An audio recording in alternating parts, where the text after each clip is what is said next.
या तयार केलेल्या खताचा वापर महिन्यातून एकदा जरी तुम्ही टोमॅटोच्या झाडासाठी केला तर झाडाची वाढ ही चांगली होतेच, पण झाडावरती भरपूर फुले फळे देखील ही लागण्यास मदत होईल।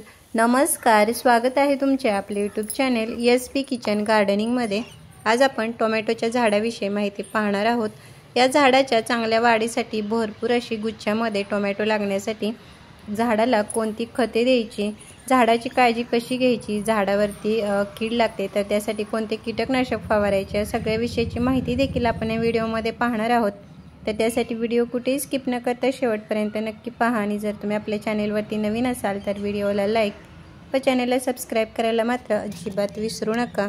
कुंडीमध्ये लावलेल्या या टोमॅटोच्या झाडाच्या चांगल्या वाढीसाठी, त्याच्यावरती भरपूर फुले फळे लागण्यासाठी याला वेळोवेळी अदलून बदलून खते ही द्यावी लागतात। मात्र या झाडावरती आपल्याला कीड देखील लागलेली दिसून येते, त्यामध्ये नागळी, त्याचबरोबर झाडाची जी पाने आहेत ती मुरडल्यासारखी दिसतात। पानावरती अशा प्रकारचे काळ्या रंगाचे किडे देखील हे आपल्याला दिसून येतात। तर ही झाडाला लागलेली एक प्रकारची कीड असते आणि झाडाला जर कीड लागली तर झाडाची वाढ ही होत नाही आणि झालीच तरी त्याच्यावरती जी टोमॅटो आहेत ते अगदीच कमी प्रमाणामध्ये लागतात। त्यामुळे या झाडावरती हे अधूनमधून हे कीटकनाशकाचा फवारा करणे हे आवश्यक असते, म्हणजे हे झाड चांगले वाढते। तर त्यासाठी तुम्ही महिन्यातून एकदा हा नीम तेलचा स्प्रे करू शकता किंवा आपल्या घरामध्ये जे कांदा लसणाच्या ज्या साली असतात त्याच्यापासून पाणी तयार करून देखील त्या पाण्याचा फवारा जर तुम्ही झाडावरती केला तर झाडावरती जी कीड लागलेली आहे ती निघून जाण्यासाठीही मदत होईल। तर आज आपण आपल्या घरामध्ये असणाऱ्या या लसणाच्या सालीपासून हे पाणी तयार करणार आहोत। तर त्यासाठी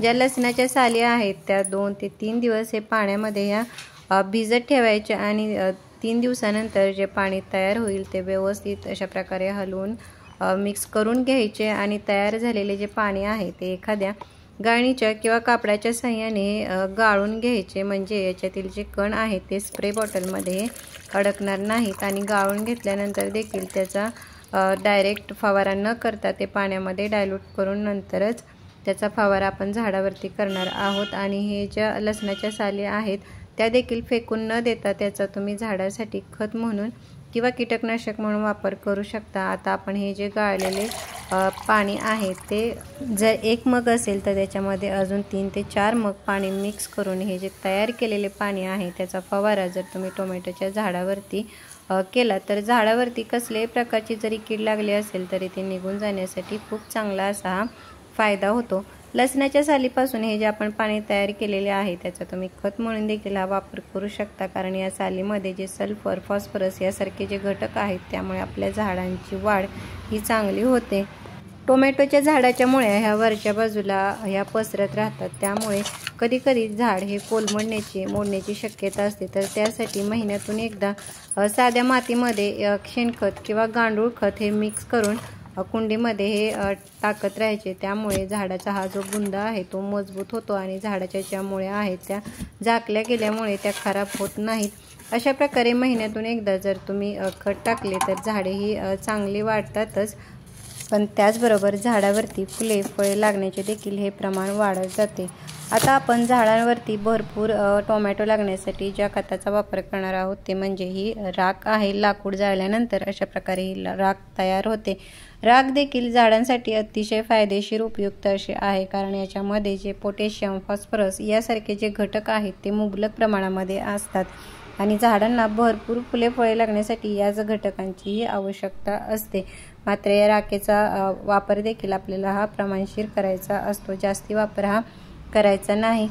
राख हे खत म्हणून जसे काम करते तसेच कीटकनाशक म्हणून देखील याचा चांगला असा फायदा होतो। आता आपण हे जे लसणाच्या सालीपासून पाणी तयार करून घेतलेले आहे त्याच्यामध्ये आपल्याला अर्धा ते पाऊण चमचा एवढी राख ही पाण्यामध्ये व्यवस्थित मिक्स करून घ्यायची आणि हे जे तयार केलेले पाणी आहे त्याचा आपल्याला टोमॅटोच्या झाडासाठी हा खत म्हणून हा वापर करायचा आहे। झाडाला हे खत देण्यापूर्वी झाडाच्या कुंडीतील जी माती आहे ती अशा प्रकारे हलवून थोडीही मोकळी करून घ्यायची, त्यामुळे आपण दिलेली जी पण खते आहेत ती मातीमध्ये व्यवस्थित मिक्स होतात आणि आपल्या झाडाला त्याचा चांगला असा फायदा होतो। त्याचबरोबर माती अशा प्रकारे भुसभुशीत राहिली म्हणजे आपली झाडे देखील ही चांगली वाढतात।